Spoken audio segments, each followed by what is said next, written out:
Hi, Hi.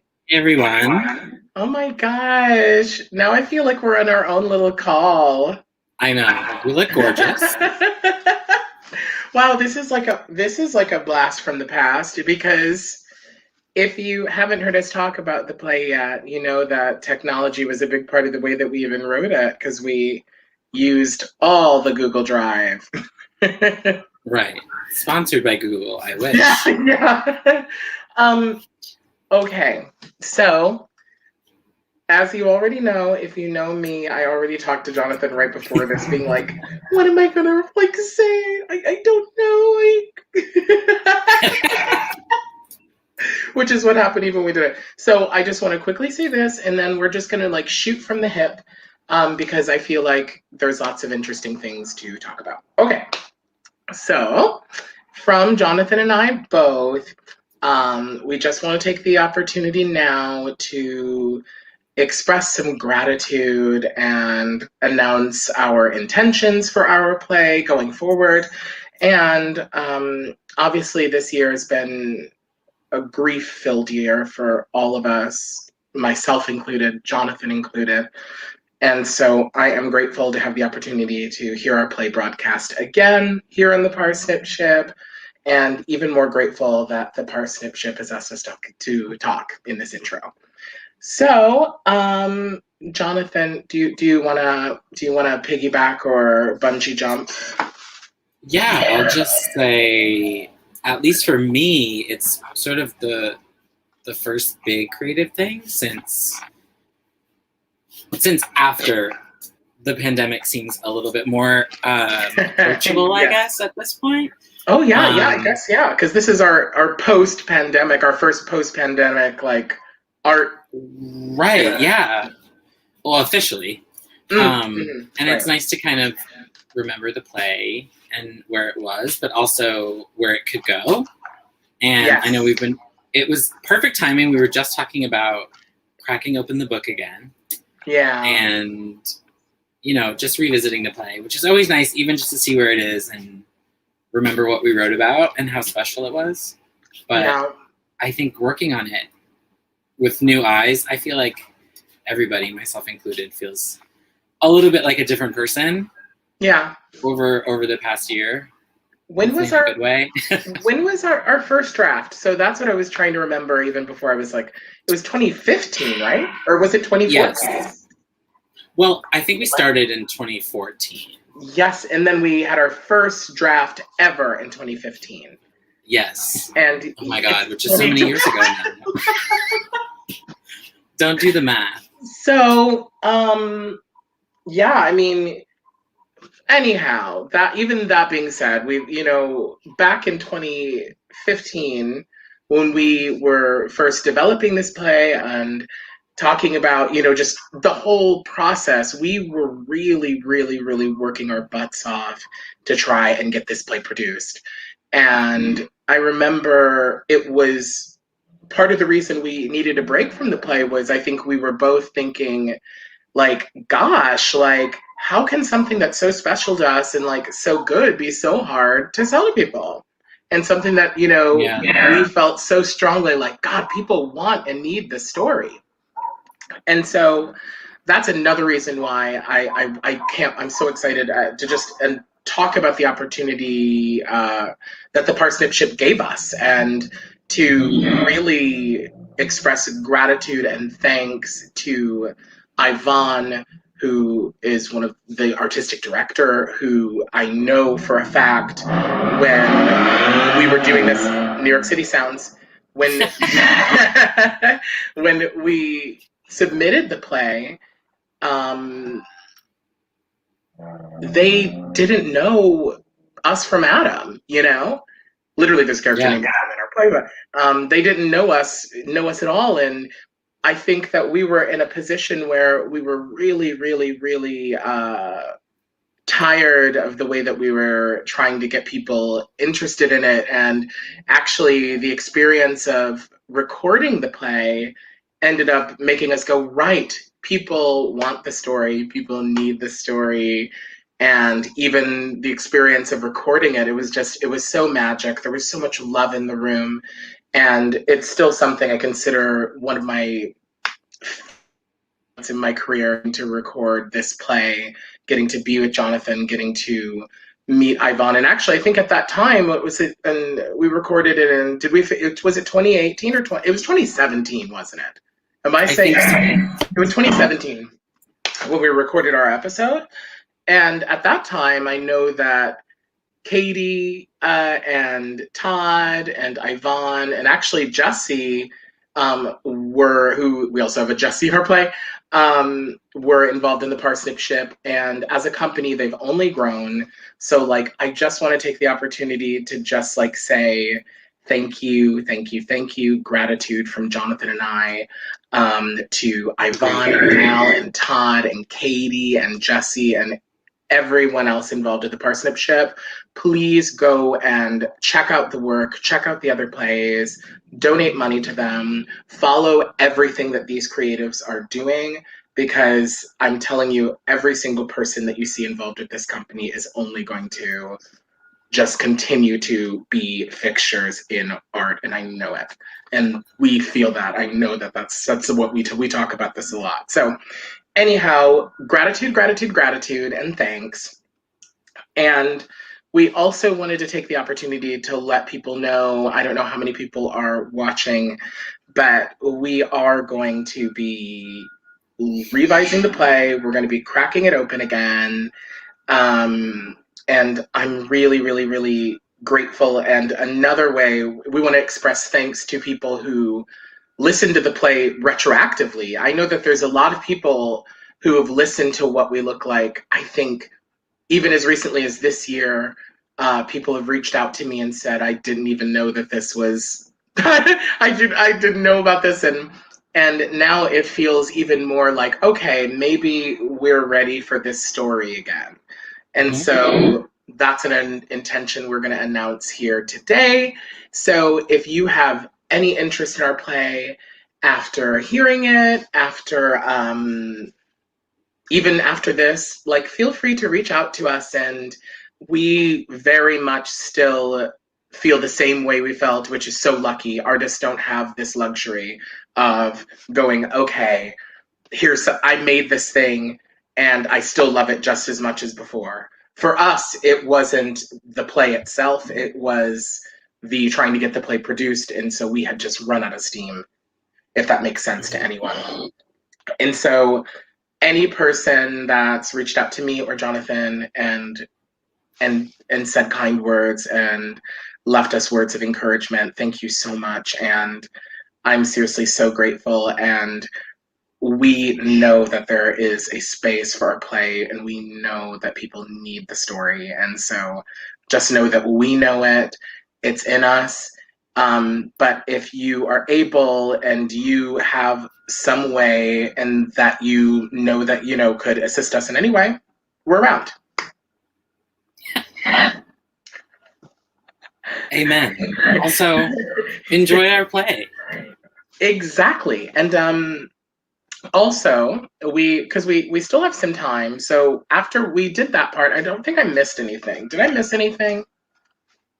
I don't think so. Okay, great. I think I got it. So I just wanted to, got all that out of the way. And so because we still have a little bit of time, we thought it's kind of a unique experience to like hear a play that not very many people have gotten to see beyond getting to hear it, because I think we did a total of about 2 or 3 readings and 1 big workshop and a few other things. And so like the only things that we, for a long time, even before the play was recorded, was, obviously we could read it, we could talk about it, but even having it here to listen to just feels like its own special gift. And so we talked a little before, and we said that maybe we would like interview each other a little bit, because Jonathan and I haven't listened to this play together, I don't think I can't remember. Do you remember when the last time it was, honey? It must have been 2 years. Oh, geez. Well, insane. And obviously, you know, we've seen each other since, but I just mean that we haven't sat down, listened, you know, beyond kind of our conversations around revising the play. Anyway, so I thought I would ask Jonathan, throughout our processes so far, what has been your favorite moment? And it can be multiple, whatever. We have like 6 minutes. You can say multiple, if there is. One that sticks out to me is honestly working on it in preparation for Parsnip Ship, because we also used it as a sort of live editing workshop too, and being able to witness it, because I had been in it previously in a few readings, and being able to witness it from the outside and then talk to the actors about the writing and about the words and seeing it come to life in a different way, which is really only in audio. You can be talking about which was which was strange, but was so enlightening too, because I feel like we're always focused on sort of like physicality and movement that's happening on stage, but when you take that away and it's just the words, they're so much more powerful. So for me, it was really that whole process, and I feel like I got to know the play even more. Same question to you. Oh my gosh, yeah. Oh, I should have been thinking about my answer a little more.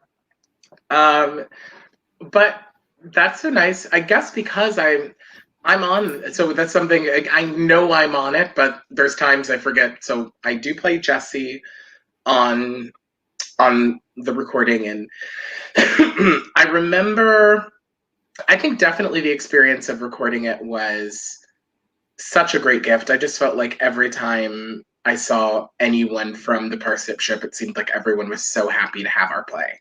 And I remember thinking like, oh, like, right, like we have a great thing, you know? So I think even the experience of like, I felt like suddenly my desired reality was matching real reality in terms of how I felt like the play deserved to be appreciated, and it was being so. And I think I actually, you know what, and one of the reasons I think I mentioned before that about the way Parsnip Ship is grown oh gosh, is this right? Grown is, you know, Al Parker, who's now an artistic associate. Hi, Al. Also, I mean, before we even knew Al, we recorded with the Parsnip Ship, and then Al came on, and then even Al came to say some words of encouragement. And like, I just feel like every single aspect of our experience with Parsnip Ship has been just so incredible. And I do feel like the recording stands out in my mind, because I even remember when it was dark right before, and then Lindsay was singing, and I remember being like, I just felt like my whole, I think I remember I felt like I had goosebumps all over my body. And that was just like such a great gift. I just feel like everyone got to finally see our special characters. So it also was like, I don't know, I'm so happy that people got to meet them all. And I think, you know, we had the opportunity to also talk about it at the end, which I think people don't realize. And one of the things that I'm so proud of in our play is that, like, there's actually a lot of empathy for the characters that are cruel in this play, in a way that I don't think people realize, that even we didn't see any of these characters as antagonists or villains, but we saw them as like people in pain. And, you know, and literally Jonathan lives in like the kind of in and around the area in which this play is set. So there was a period where after we did the recording, and kind of shortly after we'd kind of finished our first, like, our last kind of like more serious draft, I guess. And remember, there was a period where every time we were on the street, we were able to recognize characters from the play.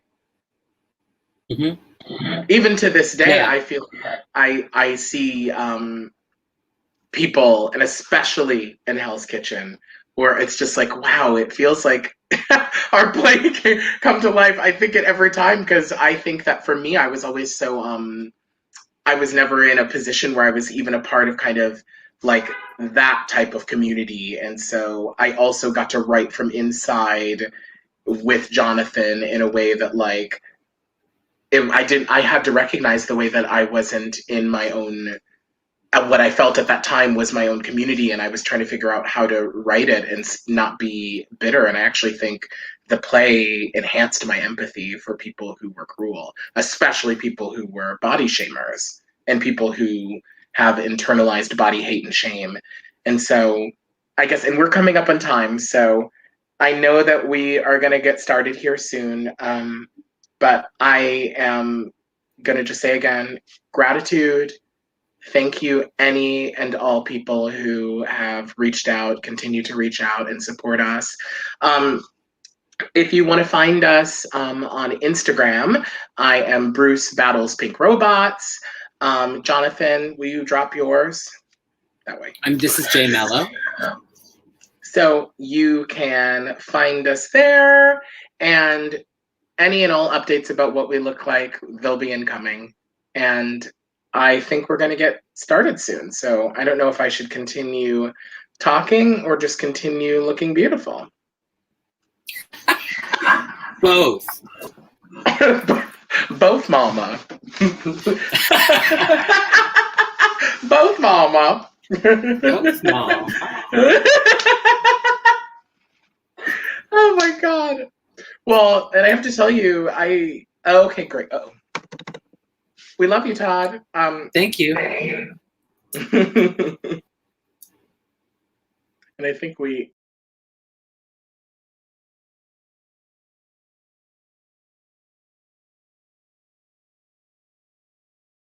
of the Parsnip Ship presents What We Look Like by Bruce Jones and Jonathan Mello, directed by Samantha Saltzman with music by NOWA featuring Night Patrol. This episode was recorded live in Brooklyn, New York in April 2018 and is produced by the Parsnip Ship and Business Lunch Productions. To listen to more episodes of the Parsnip Ship and to support our mission of amplifying bold artists for audiences who crave accessible stories and storytellers, please visit our website, theparsnipship.com. And don't forget to follow us on social media at the Parsnip Ship NY to stay up to date on all things Parsnip, including upcoming broadcasts, happy hours, and more. New plays, new music. This is how we hear theater. Without further ado, What We Look Like.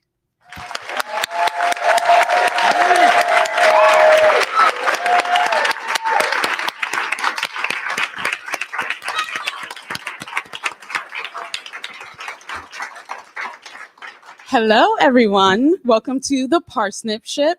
My name is Yvonne E. Debery, and tonight we are having our reading at the Mark O'Donnell Theater at the Actors Fund Art Center in downtown Brooklyn. Thank you for hosting us this evening to the Actors Fund. They've been really great, so a nice round of applause for them.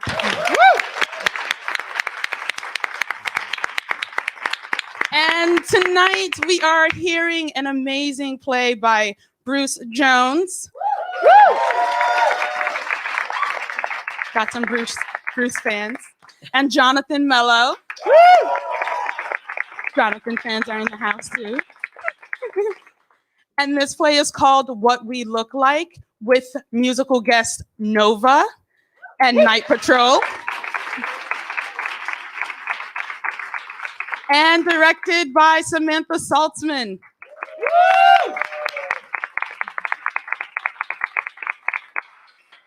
Now, before we get into our first song of the evening, I like to ask our playwrights this one question. And this is the first time we've had two playwrights for Parsnip Ship. So one of y'all will answer, both of you can. What would the world be missing if it did not have this play? I'm going to take this one so that Bruce can prepare. And I'm going to answer it in two because I'm not very good at being concise. I think first, when we talk about this play, it is a love story that doesn't look like every other love story. And I think in mainstream movies and theater, sometimes as gay men, we are taught that only a certain type of love story exists and only a certain type of gay man gets to fall in love in that kind of perfect romantic love, which we know isn't true. And so we wanted all of those other people to hear a story that sounded more like theirs.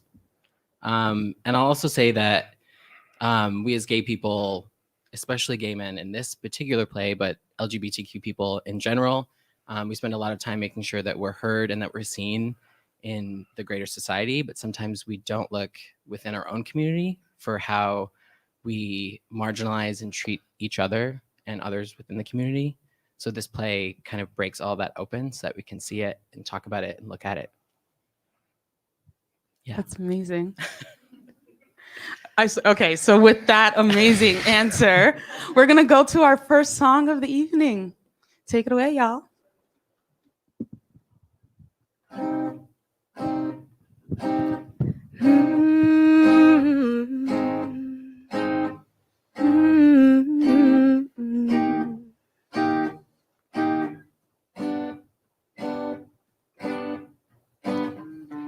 It's just that I still believe that I can find somebody who is strong like me.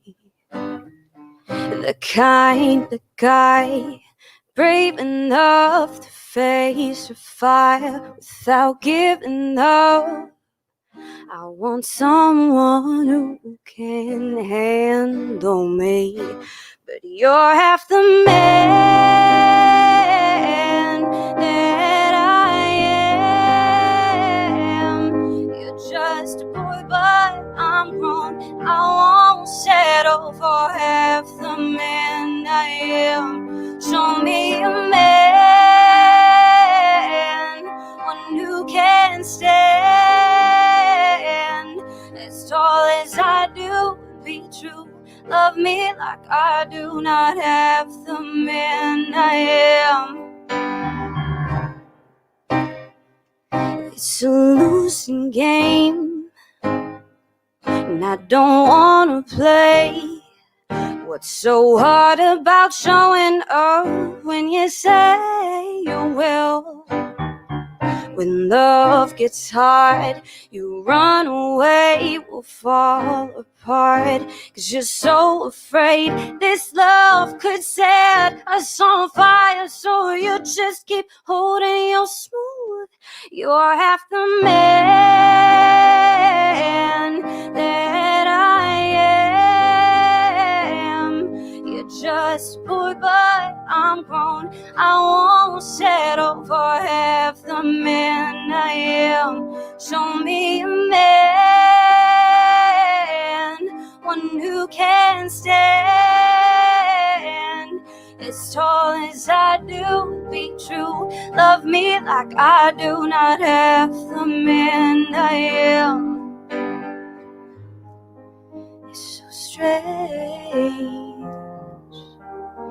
Despite all the things you put me through, still feel that pain. Something like love for you. The saddest part is that you still know my heart.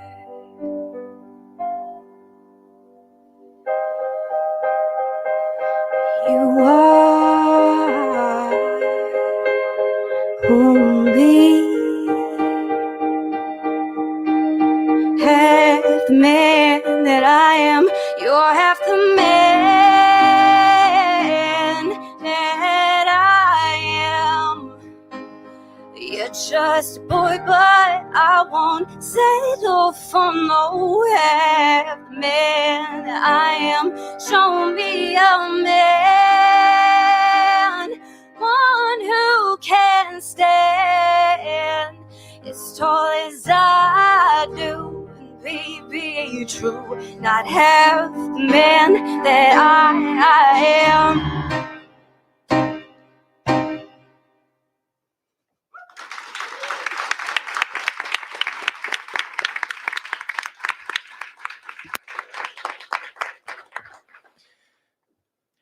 I'm Bruce Jones, and I'll be playing the role of Jesse.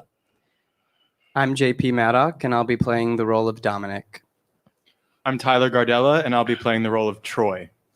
I'm Jacob Hoffman. I'll be playing Adam. I'm Jonathan Mello. I'll be doing stage directions. What We Look Like by Bruce Jones and Jonathan Mello. Scene 1. The scene opens on a crowded Whole Foods at lunchtime. Two men are seated at what appears to be a shared table. Both have paperwork and books strewn about. Adam, 32, is sharply dressed and has a series of spreadsheets, charts, and graphics spread in front of him. He is engrossed in his work, but to his left sits a large salad, uneaten. Jesse, 29, chubby, is seated with a full tray of assorted food and is not sharply dressed, but it works for him. He has a pile of books on either side of him, but is fully invested in his tray. The awkwardness of sitting at a shared table is felt between them. After a few moments, Jesse notices just how noisy it is and looks around. God, it's like the DMV in here.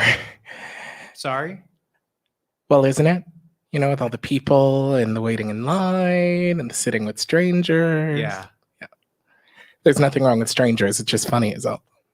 You must be new. Depends on who you ask. I mean, I haven't received my 10-year coin yet. Right. 10 years in New York, or you're not a real New Yorker. So they say. They both go back to eating. Adam looks at Jesse's tray. I know what you're thinking. I'm a mind reader. Oh? I like variety. And also, it's whole food, so it's all healthy, right? I mean, that's what I tell myself. Yeah. Adam goes back to working. I don't know. I can't see all that amazing organic food and then choose a salad. Sorry. No, you're absolutely right. This plate of lettuce is disgusting. I'm jealous of what you have. God, I hate lettuce. Me too. It's the worst. Why does everyone insist on eating it? It makes me feel like a rabbit, you know? Like a very hungry, plump, angry rabbit. I know exactly how you feel, but then somehow I guilt myself into going over to that salad bar. Plus, I see my trainer's face screaming at me to not get the fried chicken. That sounds awful. When I'm loading up my tray, my first thought is usually, God, I'm hungry. And then, oh, organic cheese, in that order. Not that there's much guilt to begin with, because guilt isn't really a factor. I love cheese too much. I like that attitude. I think we could all use a dose of that. What do you mean? What? You said we could all use a dose of that. A dose of what? Oh, I guess I meant like eating whatever and however much of what you want. Shit. Sorry. I meant just Don't be. I know what you meant. insert foot in mouth. You're fine. Plus, I've got a lot of experience in that department with the eating thing. People just have a lot to say about it. I really didn't mean. But then I have to explain to them that I just have a really fast metabolism. You can laugh. That was a joke. I know. I just wasn't sure. About what? I don't know. I can't laugh at other people if I don't laugh at myself first. Right. Adam looks down at his paperwork, trying to get back. Sorry, I'm such a distraction. That looks important, whatever it is. Not at all. I'm sorry. I'm so distracted. This is just stressing me out. What is all of that anyway? Prep for a presentation I have today. I hate public speaking. Who doesn't? Adam's phone dings. Shit. Adam gets up and quickly gathers his stuff, takes a moment to send a quick text, then starts to walk away. Good luck. Thanks, you too. I mean, no. See ya. Jesse waves goodbye. Scene 2. Same setting as before, a crowded Whole Foods at lunchtime. Adam is walking through the crowd trying to find a seat. Jesse is done eating and just sits reading with a stack of books in front of him. Oh, hey again. Is the seat taken? Hi. Nope. Have a seat. Thanks. No salad today? Oh, no, actually. I'll admit I thought about what you said last time when I was up there, and after talking to myself for a couple of minutes, I don't feel guilty. I'm glad. See? I do now. Adam goes back to eating. We must have the same schedule. But we must, twice in 1 week. Jesse does a quick look around the room. The loudness almost makes it easier to think. Does that make sense? Yeah, you can kind of melt into the hustle of other people's day, then you don't feel so busy. Exactly. Jesse goes back to reading. You're a reader, huh? Yeah, I'm a creative writing teacher, so it comes with the territory. I'm getting into my groove now, and I'm reading for fun again. That's cool. Cool. Will you tell my students that?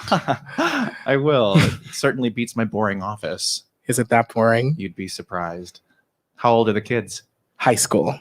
They can be challenging, but they're good kids. Jeez, I remember my high school experience and we never had creative writing. These kids don't know how good they have it. Do I sound like an old man? Not at all. We're probably the same age, and don't worry. They make me feel old all the time. Well, them and my mother. Yeah. Yes, she calls me almost every day to remind me that 27 is the new 47. Yikes. Yeah, and I read this article the other day online about gay years or something. I can't remember exactly, but I do remember it had a little chart adding 20 years to your actual age. So if that's true, I'm already like an AARP member or something. I guess you are. Well, we are. So we're officially the senior citizens table. Welcome. You're funny. Thanks. My students think I'm hilarious. What made you want to be a teacher? Sadly, my underwear modeling career was cut short by a tragic accident. Kidding. I figured. I mean, shit. God, I'm the worst. You're fine, really. Adam takes a bite of a brownie. Oh my God, this is delicious. Do you want some? Yeah. They both take a bite. I like your ring. I think I've seen one like that before. What is it? Clada. It's called a Clada ring. Jesse takes his ring off, hands it to Adam. Clada. I like the sound of that. These two things on the sides of the heart, those are hands? It's Irish. They're supposed to represent your relationship status depending on which direction the point of the heart is facing. God, if I had one of those, I'd feel like everyone was looking at my finger all the time trying to figure out if I was single. I think it every day when I put it on. Doesn't hurt to advertise. So how do you know which way means what? Well, it came in a little box with instructions. Instructions for a ring? Yes, so if the point of the heart is facing out towards your fingernails and it's on your right hand, that means you are single. Jesse puts his ring back on carefully with the point of the heart facing his fingernails on his right hand. Interesting. Yes, I bought it at a flea market. It's vintage, I guess. I don't really know. I just thought it looked nice. Yeah. I don't really get vintage stuff. Me neither. Jesse notices how sharply Adam is dressed. I didn't get to ask, what is it that you do? Oh boy, exciting stuff. I'm a graphic designer at an ad firm, saving lives one ad campaign at a time. Like Superman. Exactly. Only more like Clark Kent, but not a reporter and not really cool. Are you kidding me? He's so cool. I mean, he uses his undercover identity to get the truth and fight for the little guy. Yeah, although I'm not sure who the little guy is that I'm fighting for. Bad design taking over. What city is it again? It's Metropolis. Metropolis, right. Jesse looks down at his cell phone and realizes the time. I'm sorry. I was so wrapped up I forgot to check the time, so I should probably get back to my class before everyone else does. Jesse begins collecting his books and packing them into his bag. Well, I guess this is goodbye. Yeah, I guess it is. It just occurred to me I didn't ask your name. Jesse. Jesse. I'm Adam. Well, Adam, it's been a pleasure talking to you. Same here. They hold eye contact for just a moment. Then Jesse starts to exit. Adam goes back to eating. Jesse stops abruptly, gathers some courage, turns around and heads back toward their table. Adam looks up. Hey. So, I was thinking, I really think you should read this memoir. Jesse takes a hardcover book out of his tote bag and hands it to Adam. Adam reads the cover. Who is Shelley Winters? She's awesome. Anyway, I've already finished it and it's really good. You can borrow my copy. Just return it to me when you're done. How will I find you? Oh, right.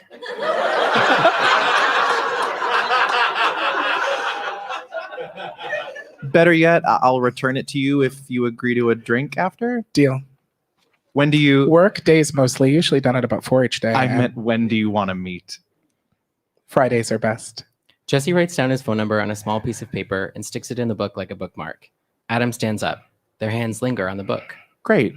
Well, I'll see you then. Friday? Yes. I know there's a chance you may change your mind, but I don't think you should because I really want to see you again. Anyway, I just wanted to say that. I'll see you soon, Adam. Jesse starts to leave and Adam turns around and looks back. Jesse also turns around and notices him looking and they hold eyes and smile. Jesse leaves.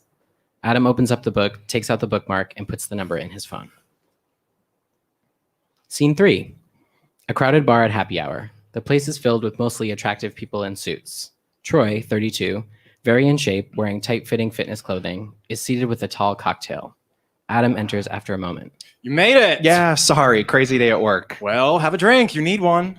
Adam exits to get a drink. Troy stays flipping through his phone, probably on Grindr. Dominic, 29, enters. He's dressed very sharply. Look who it is. Where have you been? Dominic and Troy hug. It's very fake. Summer was nuts. I was back and forth between the Hamptons and here, then Fire Island for the 4th. Plus, my friends got married in Costa Rica. Adam enters with a beer. Okay, I'm back. Oh, hey. Adam, this is my friend Dominic. Adam reaches out his hand and Dominic shakes it. He's the most annoyingly connected person I know. Oh, I just know the right people, that's all. cool. How's the magazine? Insane. I have a whole new group of interns who are completely useless. We just launched a youth section, too. Dominic is the editor for a fashion magazine. Huh? Oh, cool. I train pretty much all of their clientele. Mm-hmm. Adam glances at his phone. Lights change on another part of his stage. Jesse is holding a Superman comic and takes a picture with it. Jesse texts, "Look at what I bought today! Exclamation point, smiley face." Send. Lights change back and Jesse exits. Adam smiles and then looks back to Troy and Dominic, who are still talking. And my friends don't understand, you know? Connor texted me like 7 times throughout the day, and I'm like, I don't have time for you. I'm a super busy. I have a super big job. He's so out of touch. Like, I get it. Your rich husband pays for everything, so you can go to Soul Cycle classes 6 times a day, but not all of us get to do that. Did I tell you that they moved to a new place? Adam is on his phone texting, then realizes he's supposed to respond. Oh, Connor, Adam, do you know him? Wait, who? Clearly Adam's too busy on Grindr. Anyway, they moved to a new place. Where?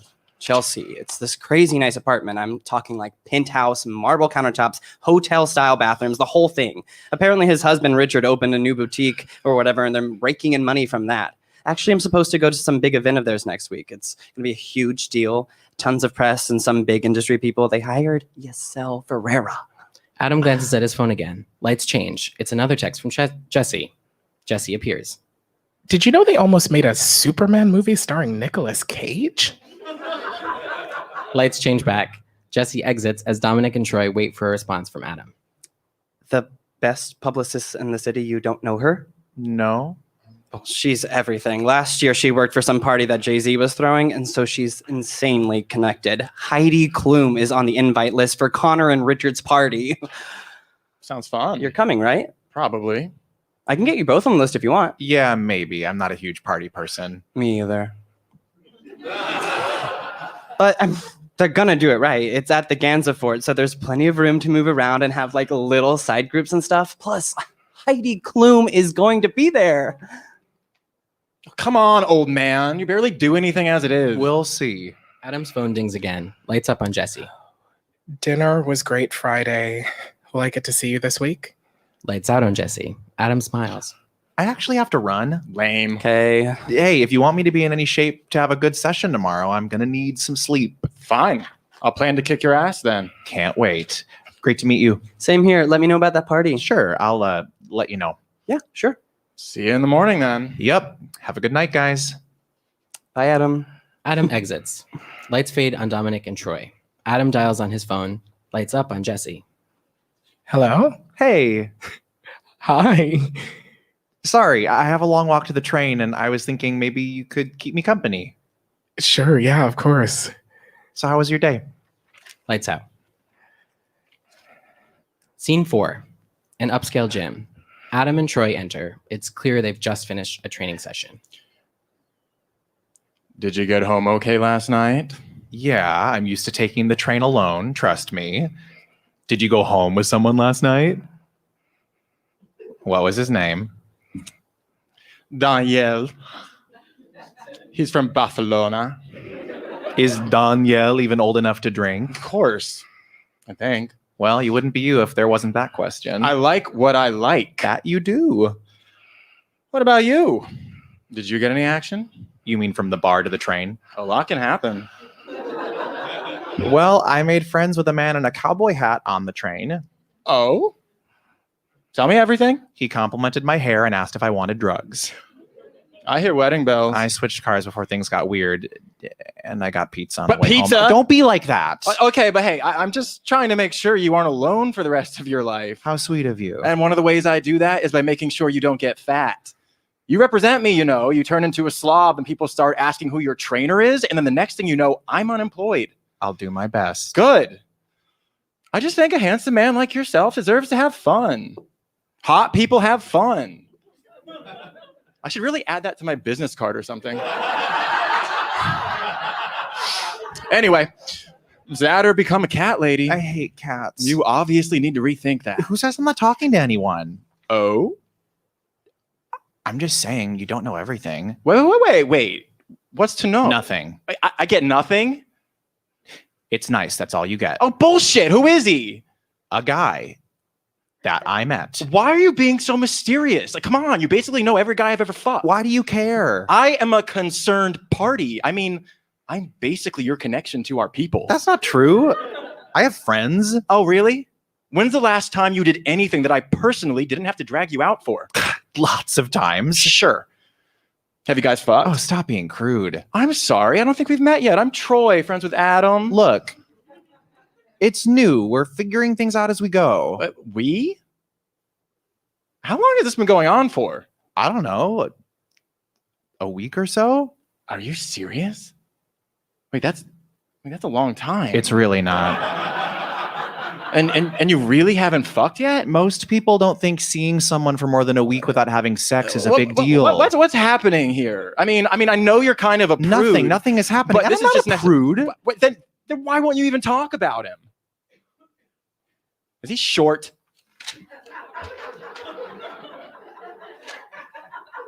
Is he old?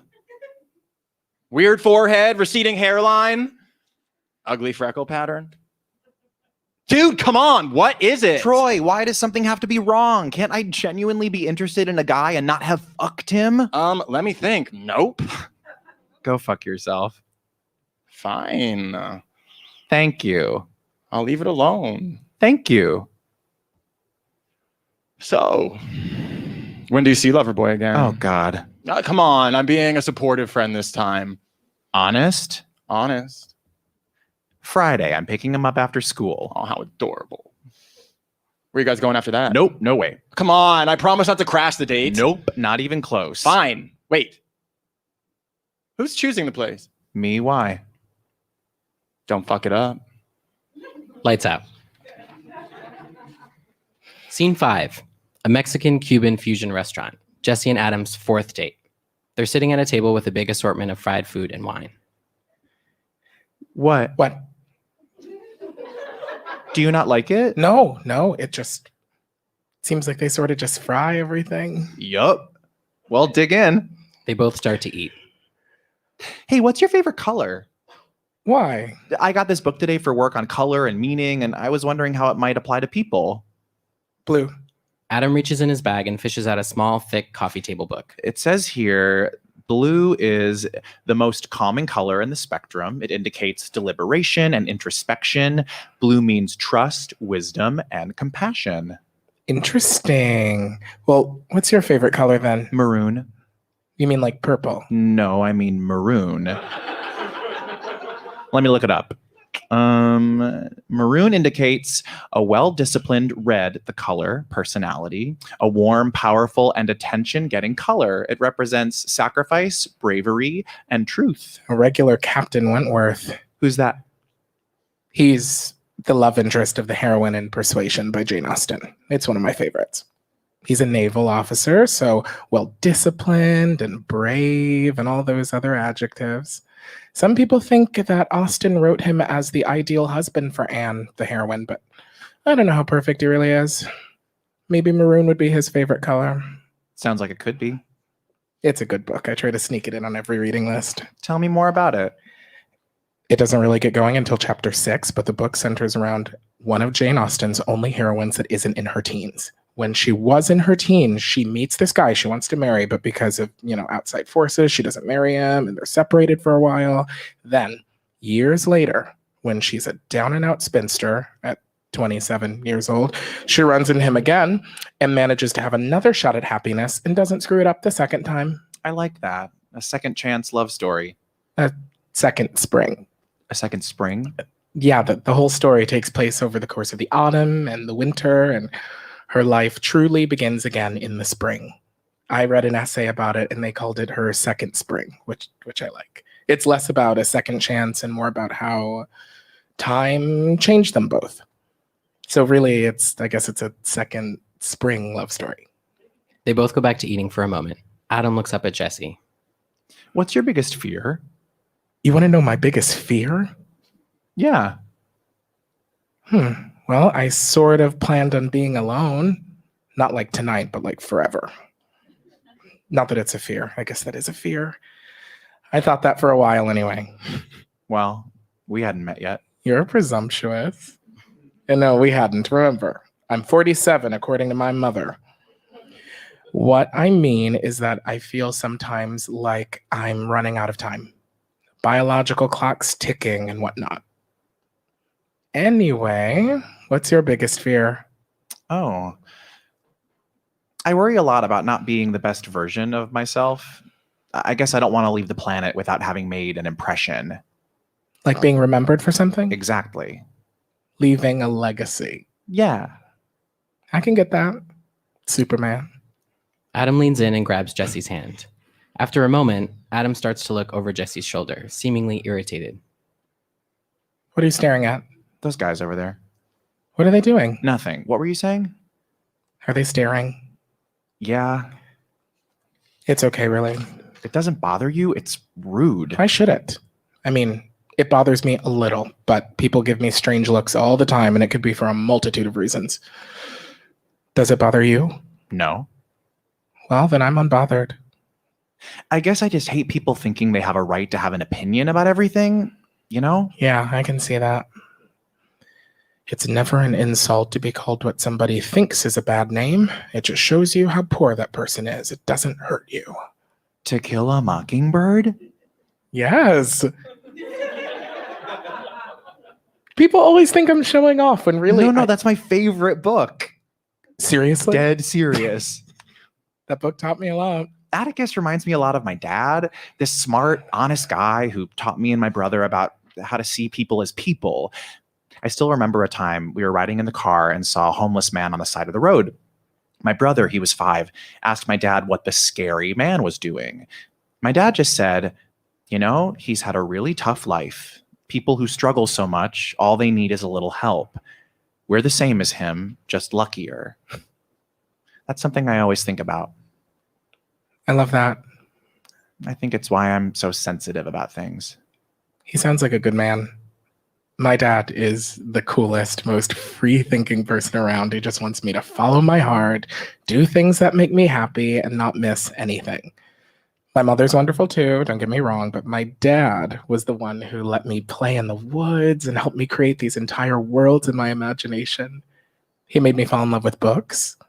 I was definitely a loner as a kid, but he never pressured me to be anything else. Sounds like most of who you are comes from your dad then. We have that in common. Yeah, I guess we do. Adam smiles. What? It's just you. They hold each other's eyes for a moment. Troy enters and walks up to the table.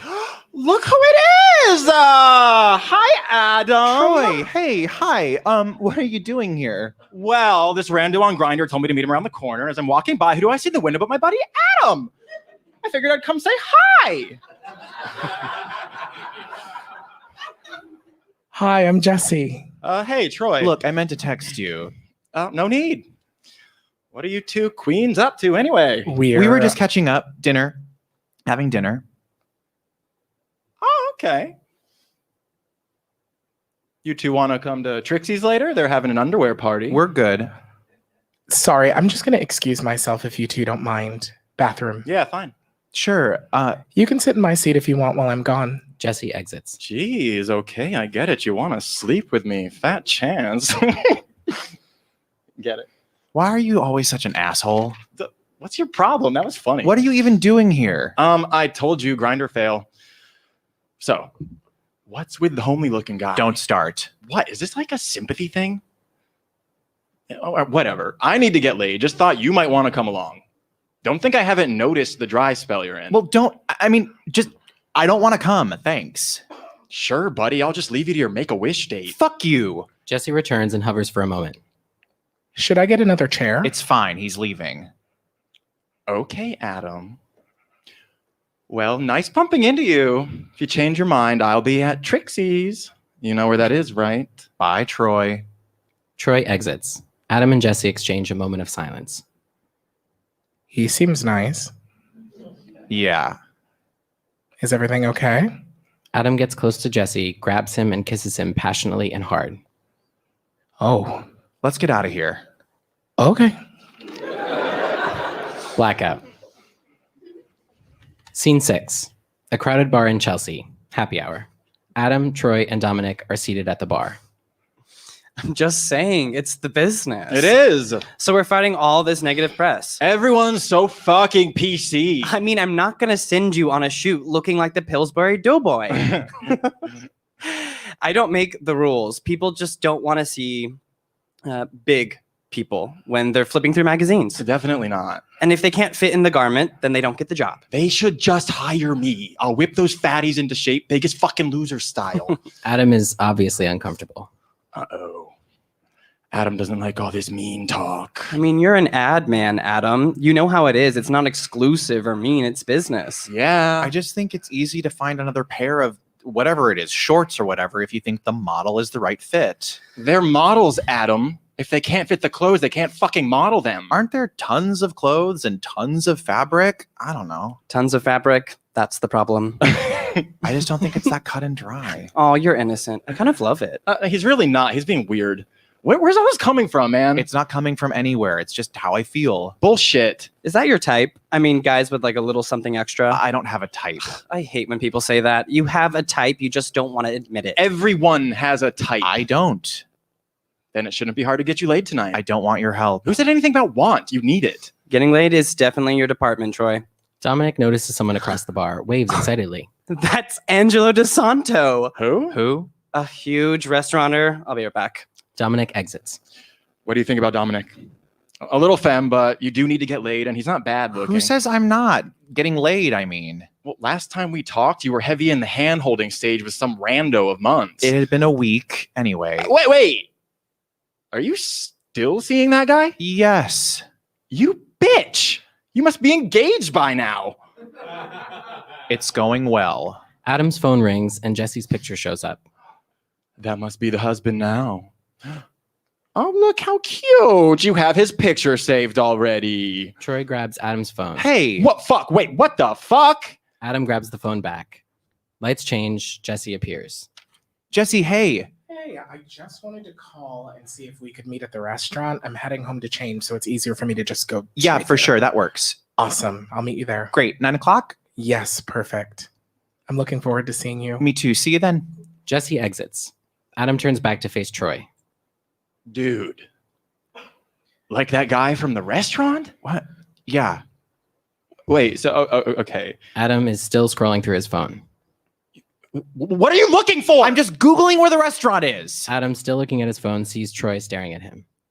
Okay, Troy, go ahead. Say what you're going to say. I'm not going to say anything. Just what? I think it's weird. What's weird? The whole thing. Leave him alone. Leave him alone? What, are you guys actually dating? I guess. I mean, yeah, I like him a lot. Well, there's certainly a lot of him to like. Can't you get out of your gym rat bullshit for a minute? Dude, I'm just looking out for you. I mean, you can do a lot better. That is irrelevant considering I am interested in this guy. Okay, it's your bet or whatever the saying is. Let's just hope he doesn't break it. All right already. You know what your problem is? You don't see your dates as people, just hookups. Yes, and you're so above it all. You didn't even say you guys were out together. It's not your business. You know what? You obviously don't see the power in your attractiveness, or else you wouldn't be wasting it. I see the chemistry before I see my own attractiveness. Not everyone gets to look like you, Troy. It's not magic. I worked for the body I have. If they work hard enough, they can be as good looking as I am. It's easy. Oh, come on. The fat people are just lazy. Come on, Troy. I'm a personal trainer. I've seen it. You know what? No. We, as a society, baby these people. I hate to break it to you, but fat people are disgusting. Troy. I grew up in a small town in Connecticut with two extremely active parents, an older brother and sister who were both popular and attractive. When I started to blow up in middle school, being fat was not an option. My mother wouldn't let me eat until I ran 4 miles before dinner. I wasn't sitting around whining about my body. I was doing something about it. Jesse doesn't need to do that. And he's not whining about his body. Well, maybe he should. At least then he'd have a shot at changing it. Why should he have to change? Now it's you who's delusional. We're in New York City and we're gay men. Do the math. Gay men don't get fat. Who wants to date and or fuck someone who can't stop eating? Has it ever occurred to you that dating someone is more about what they look like? Nope. And you're fooling yourself if you do. Think about it. How often have you seen 2s out with 10s? Well, I mean, you're a strong 8, but you know what I mean. I just like him. Face it, Adam. There is a hierarchy in our world, and you and I are at the top. Well, Jesse is, well, a 2. And I say he's a 2 because at least he has a nice face. And 2s like him tend to stick together. Let them have at it. That's not true. Look, I know you may think I'm shallow, but I'm just being honest with you before you come to a sad realization later. You can think differently and think that you're deeper and above it all, but soon all you'll have done is wasted your time and broken that fat little boy's heart. I mean, not that I care, but don't you? Yeah, I do care, and I don't think it's that simple. Oh, it is, my friend. I don't want to continue with this conversation. I have to go meet Jesse. Guess we'll just have to agree to disagree, buddy. Dominic approaches again. Guys, my friends are going to this cool event tonight at Gypsy. You in? Yeah, I'll meet you there. I'm good. I'll see you later, Adam. Dominic exits. In the meantime, I'll be at Gypsy tonight, getting action from some 10s and maybe a couple 9.5s if I'm feeling generous. You've inspired me. Goodbye, Troy. Adam exits. Scene 7, Jesse's apartment. Adam and Jesse enter. There are books and papers everywhere. Have a seat here. Adam doesn't sit, but wanders around a bit, discovering the place. Thanks. I love the place. Oh, thanks. I'm trying to get published right now, so my life is a little crazy, as you can see. Published? That sounds like a big deal. Hardly. But it could be if it happens. Adam finds an old yearbook and starts flipping through it. Oh, no. Look how cute you were. Put that away. Oh, who's Harold White? He says he can't wait to see you more over the summer. Well, he was my next door neighbor, and it just so happens my first kiss. Next door neighbor? Hot. No, he was boring. Buddy lived next door to me, so we used to play Pokemon cards after school every day. Then, one day, he kept staring at me. He asked me if I had ever kissed someone before. I said no. He said, "Don't you wonder what it's like?" I said, "Yeah, kind of." And then he just leaned over and bam, on the lips. He said I had soft lips. Harold White, my competition. I think he's married with kids now. The one who got away. Yeah. What about you? Did you kiss a boy behind the jungle gym? See, you had one of these cute after-school special kind of kisses. Mine was lame. In 9th grade, it was some kid who held my hand while we were watching TV before my mom got home. His name was Ben Divers. We'd been holding hands for about 2 weeks at this point, and he asked if I would mind kissing him, and I said no, I would not. And that was it. We held hands for about 2 more weeks, and then he found a new hand holder. Oh, 9th grade was your first kiss. That's late. Yeah, I was a late bloomer. I was scared to be with boys in public till college, really. Was it your family? No, not really. It was sort of a small town syndrome. We didn't have any gay people in my town, so I had no idea it was actually an option. Strange now.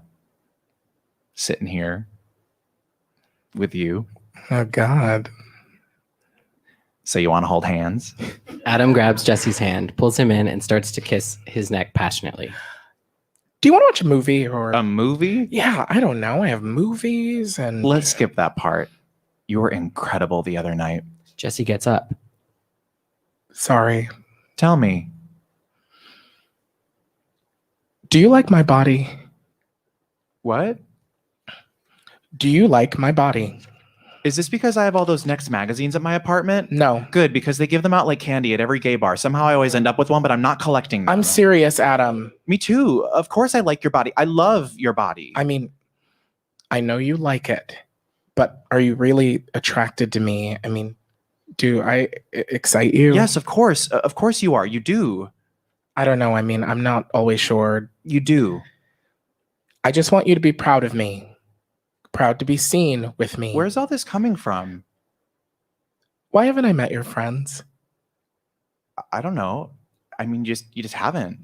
The one friend I did meet a few weeks ago at the restaurant, I knew it. when he showed up at the restaurant and he saw us together, Jess. I'm just saying it was weird. He likes you or something. What? No, he's a personal trainer. He has issues. It's not like he was ever going And to it try was to. the way he was looking at me with you, like you couldn't believe it. He's a jerk, Jesse. That's all. I know what people might be thinking, and I want to make sure you aren't thinking that stuff too. I just want to make sure that you're happy being with me. I am.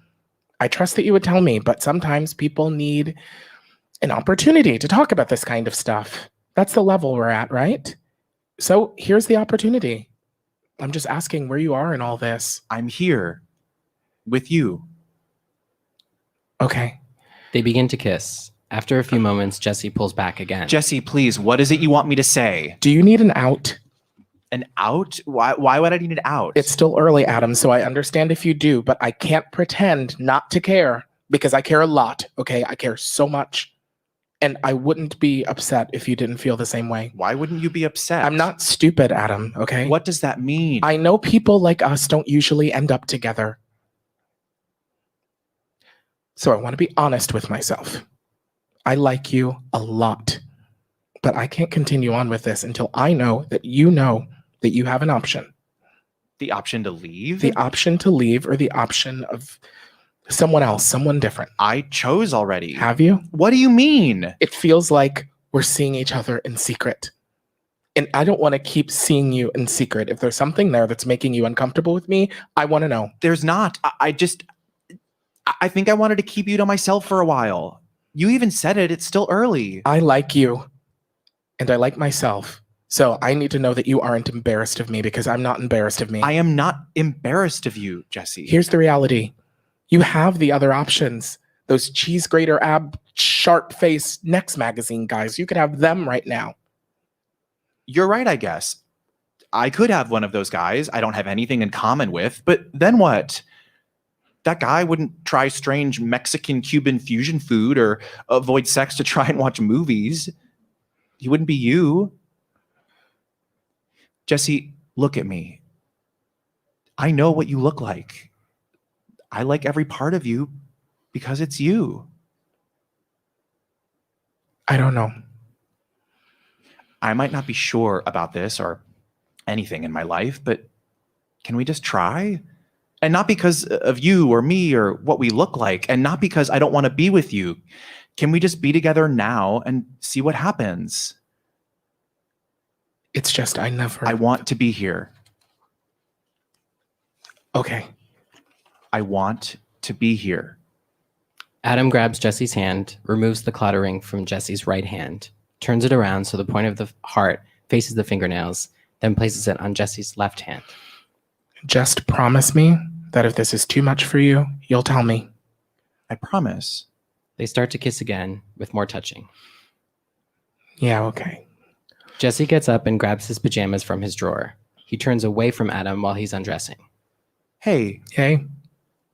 Let me look at you. You're looking at me now. I'm serious. Stand over here and take your clothes off. Why? You want me to prove that I think you're sexy? Then stand here and let me look at you. Adam. Do it. Jesse goes to turn off the lamp. No. Keep the light on. Jesse slowly takes off his clothes, leaving just his underwear. Adam keeps his eyes on him the whole time. You are so sexy. Stop. I mean it.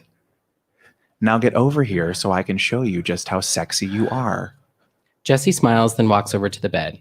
They start kissing intensely and taking their clothes off. Lights fade during this to blackout. Scene 8. Dominic's birthday party. Dominic and Troy are already seated at a low couch and have several empty drinks in front of them. Tonight's the big night. Leave me alone. Don't you have somewhere to be? And miss the fireworks between you two? No way. Now, wait. Didn't you say he had like some thing going on? He does, or at least he said he did. Well, he's alone tonight. What's his deal anyway? Apparently moonlighting as a chubby chaser, but he's pretty normal besides that. I don't get it. What? He's like huge, right? The guy? Mhm. Wait, but you said he's into me. For sure. You just said he's a chubby chaser. Yep. Fuck you. I mean, I said moonlighting as a chubby chaser. If you can remember, I don't fuck fat guys. Okay, I might have once, and he wasn't like fat, just like soft.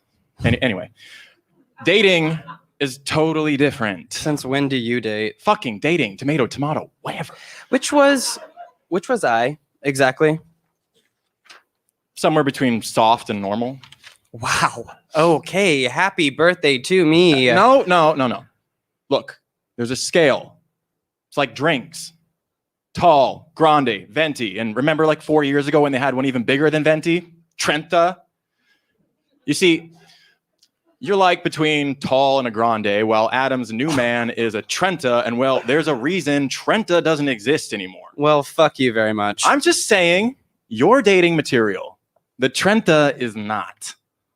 Right, but aren't they like together? No, don't worry about it. He's really into you. I'm telling you, just go for it. Shut up. Adam enters carrying a cocktail. Hey guys, sorry, the line at the bar was crazy long. No problem. I'm glad you made it.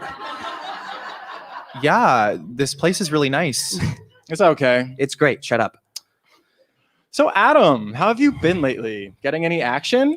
Shut the fuck up. Troy, don't you have like trade to cruise? I can't imagine you're be leaving here alone tonight. Oh my God, you're right. Where are you going? To find Mr. Right. Troy exits. You look really good tonight. Oh, thanks. You look nice too. You think?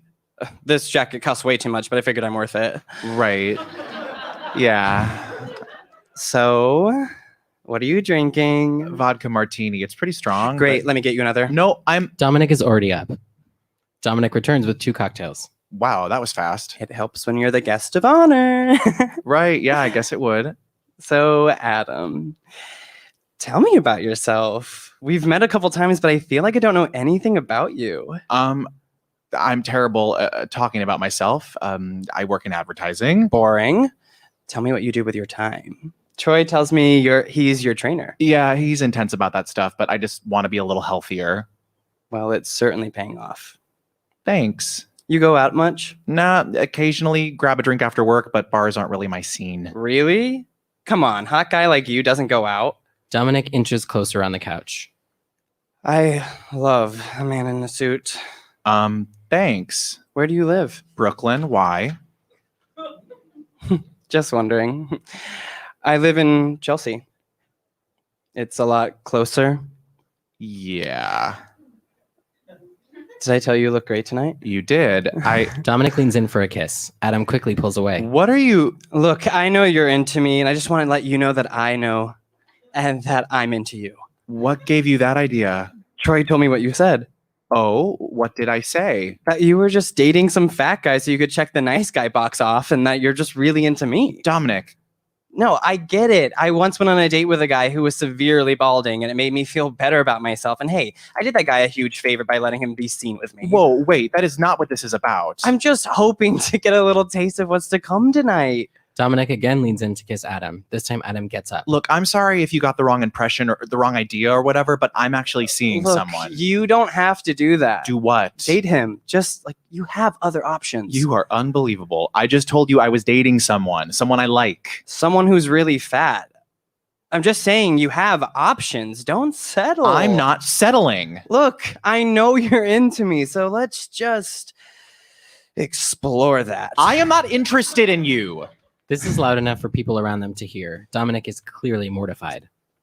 What, is he rich or something? What? I've got to know. Why him? I am not answering that. You think fucking a fat guy makes you some deep soul, doesn't it? Like you're just above it all? I don't. Well, it doesn't. You're fooling yourself. I'm leaving. If you're so proud of you two, I'm just wondering.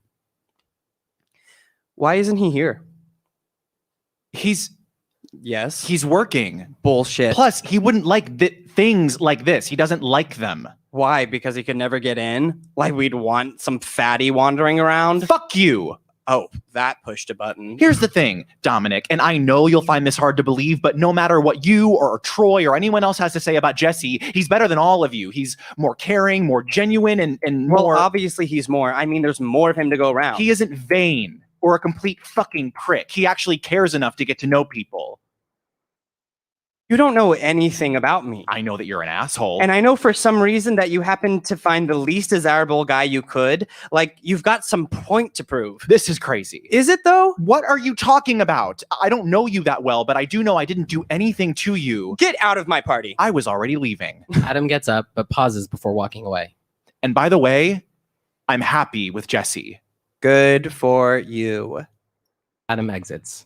Dominic is left sitting alone. Scene 9. Adam is seen leaving the gym. Troy runs after him. Adam! Hey, what the fuck? I have to find out from the other guys that you switched trainers? You didn't have to do that. I think I did, actually. Are you gonna talk to me? I don't have anything to say to you. Dude, what happened? Seriously, Troy? I heard what you said about me with Jesse. Oh. Look, I think I owe you an apology. Okay. I know I've been sort of an ass about this whole Jesse thing. Sort of. Okay. I've been a huge ass. It was just new to me, and I couldn't figure out why you were doing it. So me dating Jesse doesn't have anything to do with you. I know. At all. I know. You know? Yes. You told Dominic, a guy I barely know, that I was dating some fat guy so I could check off the nice box. I know. You couldn't figure out why I was doing it? Doing what? Dating someone? Well, I mean, like, I couldn't figure out what it was you wanted. What I wanted? Jesus Christ, he's a human being, Troy. I'm trying to apologize. Well, you're doing a shit job. Honestly, I am just so sick of talking about this. God, I'm with a guy I care about and love being around. Why do I have to defend my choice to my friend? I'm dating Jesse because I like him and he likes me. That's all you need to know. And if you took some time in between making assumptions and stirring up trouble and got your head out of your ass for a minute, you'd see that we have an amazingly healthy relationship, one that's more normal than most of the relationships you've had. So enough. Okay, about what I said. I don't want to hear it. I thought you and Dominic would hit it off, and I just really didn't think you were that into this guy. I was making a joke. That's not an excuse. I know. I want my drinking buddy back. It's not that easy. Adam turns around and starts to walk away. Come on. We've missed you on Thursdays. Boys' night is no fun without you. I've been busy. Yeah, I know. Are you around this Thursday? Nope. Right, okay. Adam turns to walk away. Okay, I missed you. Adam continues walking. Yeah, wait. I want my friend back. Just give me a chance to explain. Adam turns around. I know. I'm a terrible person. I don't know why I put you through hell with this guy. Honestly, I think I saw you being happy and I was jealous. Yes, I'm an asshole and you're actually a good person, a good guy. But that's what makes our friendship work. You keep me in line and I don't know. I'm an asshole. I said it already. You're a good person, and Stop I'm an saying that. You are. And I'm sorry. Troy places his arm on Adam's shoulder. Adam smiles and pushes his hand off. All right, let me go. I have to go home. Okay, just promise me you'll come on Thursday. If I have to spend one more night alone with those boring men, I'm going to die. Maybe. But only because I miss going out. You should bring Jesse. Adam gives Troy a look. I'm serious. I want to get to know him. No jokes, I promise. Okay. Cool. See you Thursday. Troy and Adam exit. Blackout. Scene 10. The hallway outside of a fundraiser. We hear music and talking distantly. Jesse is standing alone in a hallway. Dominic comes out from the hall with a drink and approaches Jesse. Hey, Hi. are you Jesse, Adam's boyfriend? You must be him. Yes, I am. I wondered if Adam would bring his new boo. I'm Dominic. Hi, Dominic. Nice to meet you. You don't know who I am. I'm friends with Adam. Oh, okay. Yeah. I wasn't sure if he'd be here at all. I thought he hated things like this. Fundraisers? Like big events. I don't know. I mean, you know him better than I do. To be honest, I think I'm the out of place one here. Oh? Yeah, just the cameras and fancy people and things. Yeah. I'm used to it, I guess. You look very nice. Thank you. Where's Adam? He's in the bathroom. I didn't want to go in without him. It felt like I shouldn't. Oh, yeah. I was wondering what you were doing out here. Going into places as a couple, that whole thing. Yeah. It's weird. Yeah. Yeah. I actually thought I would meet you at my birthday party the other night. Why is that? Adam was there. Sorry, I figured you knew. No. I was actually working anyway. How was it? I don't remember any of it. Well, that's not good. No, it was great. Anyway, I guess you're going to wait for him here then? You can wait with me if you'd like. Only hallway. Sure. So, when did you get here? A while ago. My friend organized the whole thing, so I came here to help and get to the bar first. Wow, you must be excited then. I guess. Honestly, I feel like I'm always at these things. I was actually supposed to be at this party for Vogue, but you know how it is. You have to make at least an appearance, be seen. Right. Vogue, wow. It's whatever. It doesn't sound like whatever at all. It sounds like you lead a very glamorous life. Yeah, sure. Is everything okay? What? You seem sad. Sorry, Wow. I ask that when I feel nervous. I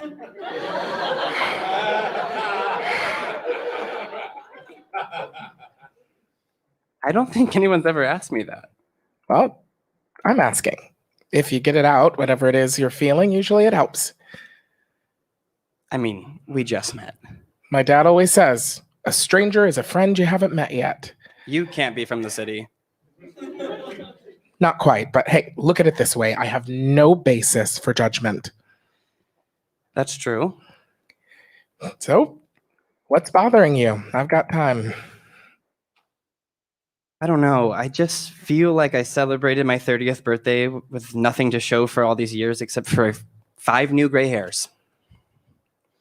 I don't know you, but it seems like you've got a lot to offer. Maybe you're just being too hard on yourself. I don't know. What is it? Nothing. I get it. Get what? No, nothing. So, are you having fun? Well, it's a beautiful hallway. Right.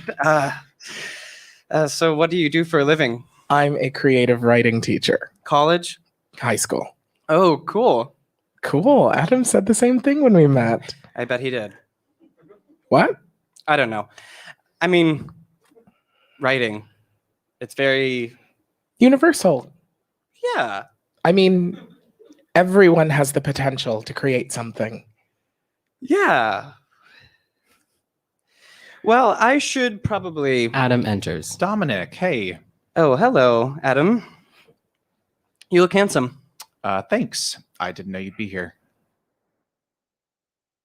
Are you kidding? It's the biggest fundraiser of the year. All the gays are here. I'm surprised you are here. Well, this is... Adam motions to Jesse. We met. Oh, well, okay.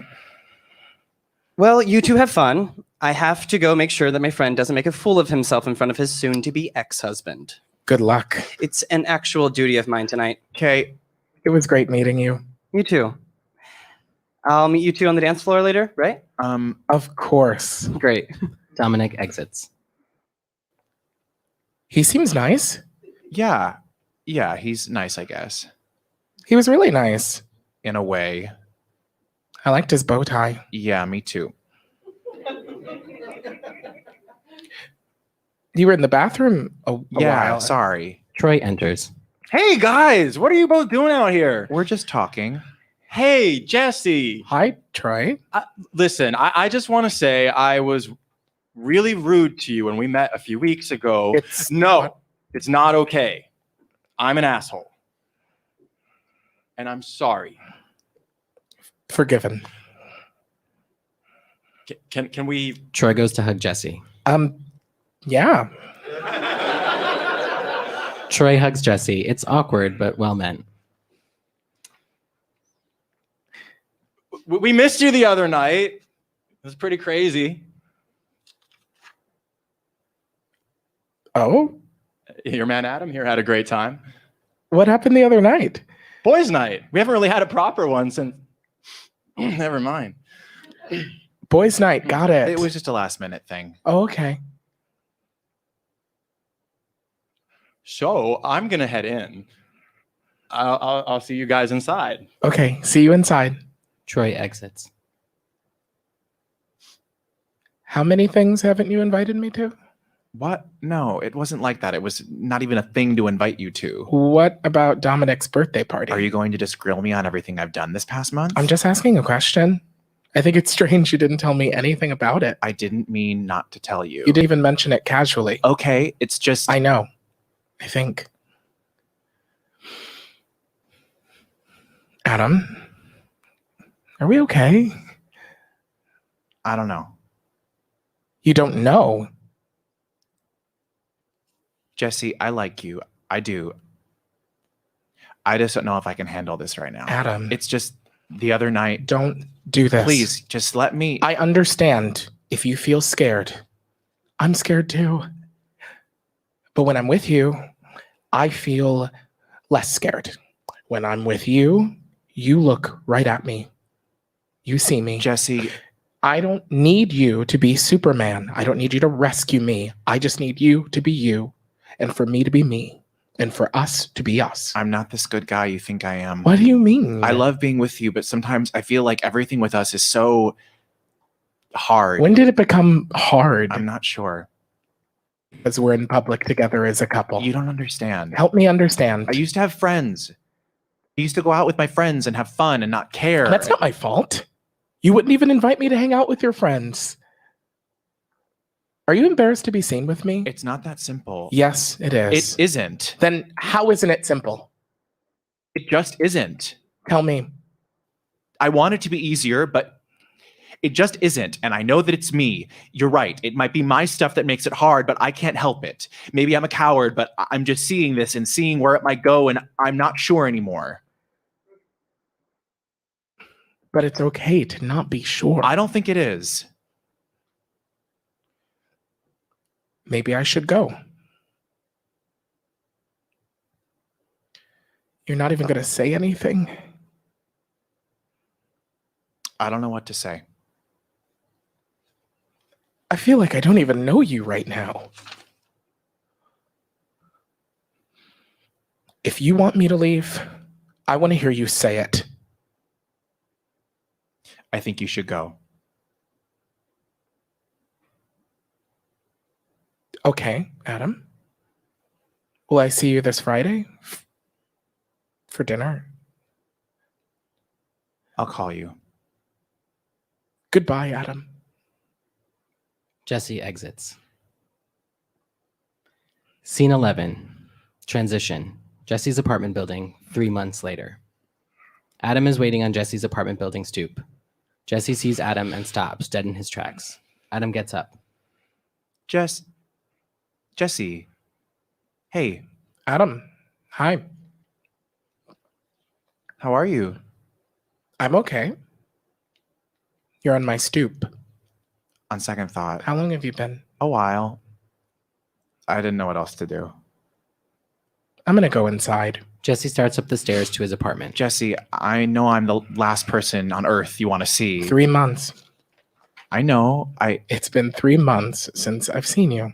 I've called. I haven't even run into you. I know. Adam notices Jesse doesn't have his ring on. Your ring, you're not. What do you want? I was thinking about you the other day. Okay. I know that I screwed up. It felt like we were in the Twilight Zone that night. My head was all scrambled and I just didn't know. You don't have to say anything. I didn't mean to disappear. That's not true, Adam. It's not okay what I did. Of course it wasn't okay. What the fuck, Adam? I couldn't be that person to you that I knew you wanted. I don't. The one that you deserve. Okay, Adam. I just want you to know how special you are to me and how if I had another chance or more time or something, I'm not sure. Adam, listen. I'm sorry, Jesse. I just want to say something so that you don't completely hate me. Why does it matter if I hate you Because or not? it does. Who cares what I think? I care. I can't let you think that our time together, because of what I did, it doesn't erase everything. It doesn't. Oh, I know that. Because I've been going over it in my head almost every day, every date, every phone call for the last 3 months. I've been going over it in my head over and over again, trying to figure out what I did. I realized I didn't do anything. It's not you. You don't know what you want. Or maybe you do know what you want. I don't fit into that picture somehow. It wasn't you, Jess. It had to have had something to do with me. I felt like I was under a lot of pressure. I don't want to do this. Jesse turns around and walks away quickly, almost running away. Adam stops him. Jesse, I cared about you. I did. I still do. You can say these things, but the fact is you disappeared. Jess. Into thin air. Jess, I'm so sorry. Don't say you're sorry. Say why. Wait. Don't. I know why. But I don't want it to be why. It's been 3 months. I did a lot of thinking. You know, I waited that Friday at the restaurant just in case. God, Jesse, Do you have any idea how that felt? No. Yeah, well, it sucked. Why are you here? Why did you come here? To say sorry. I don't know. Well, I heard your apology. Now excuse me. Jesse walks to his building door, gets the key, and stops. Jesse, wait. No, Adam, just go. I can't. If this is some guilt trip thing, then you don't have to. It's not. I wasn't honest with you, and I just need to be for 1 minute. Just completely honest with you. Okay. Jesse sets his bag down and crosses his arms. That night, when I let you leave, I want you to know that it wasn't because I didn't like you enough or that I didn't feel like I might be falling in love with you, because I did. And I was. But the whole thing just freaked me out. I stood in that bathroom imagining introducing you to everyone and feeling like I'd have to explain something. Explain what? Us. You. Us together. I see. I didn't want to get in deeper with you when I was feeling so unsure about everything. Just stop. Stop trying to be the good guy all the time. It's true. Just leave. Please.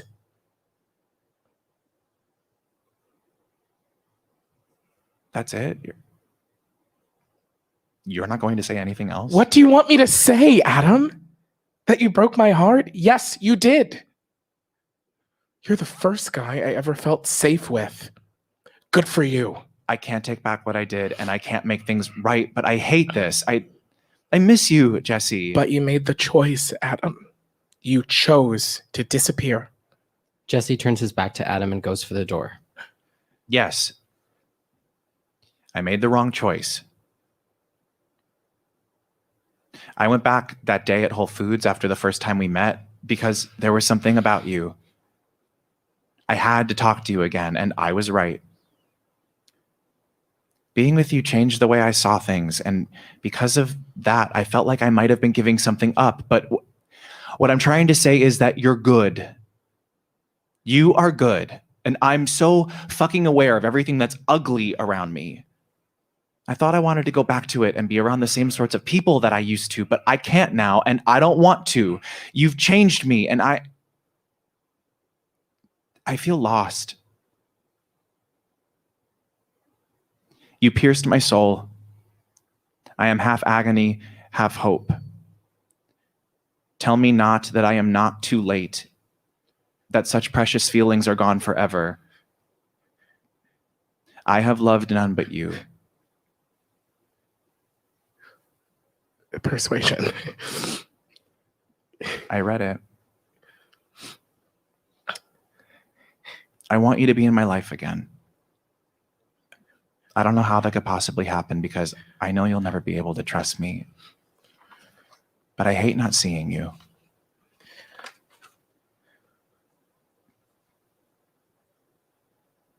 Friday, we're having a dinner thing, fundraiser. It's to help the juniors pay for their study abroad trip next year. Are you? Not so fast. Tickets are $100. Okay. I was just wondering if you'd like to support the cause. Will you be there? Of course, yes. Then I'll be there. This doesn't mean... I know.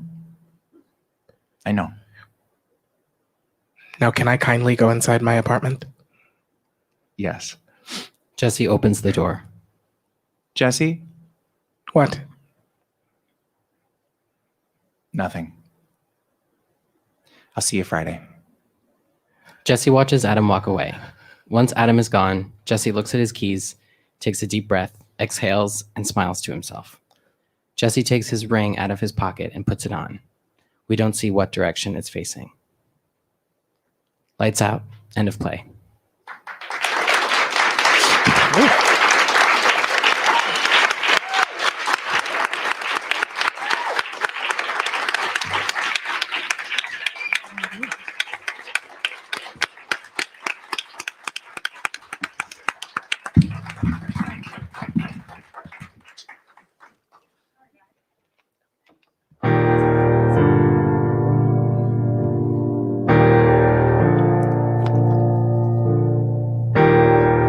So high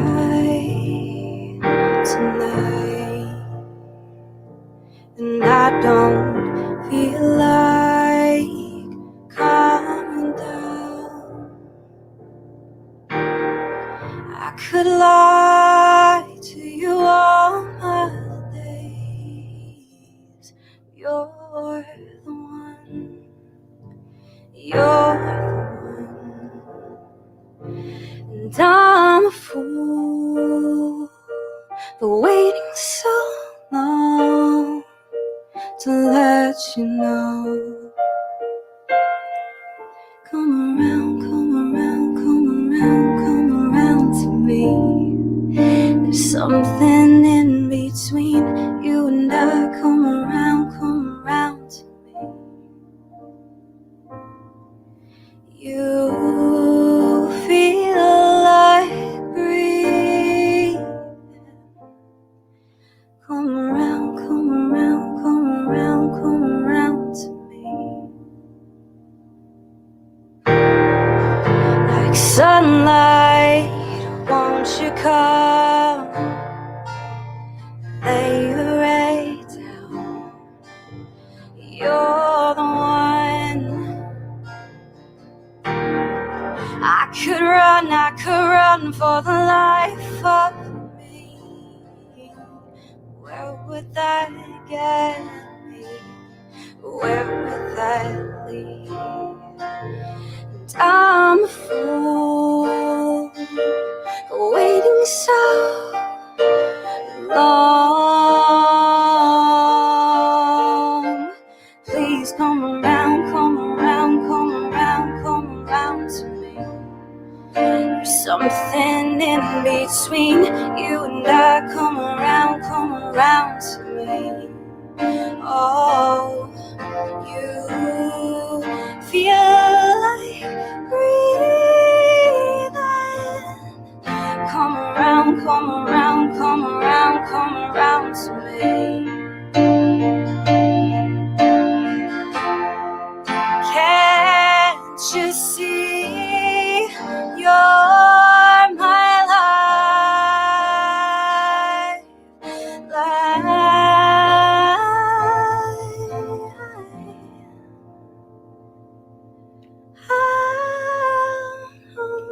No, come around, come around, come around, come around, come around, come around, come around to me. Come around, come around, come around, come around to me. There's something in between you and I. Come around to me. Oh, you feel like breathing. Come around, come around, come around, come around to me. Please come around to me.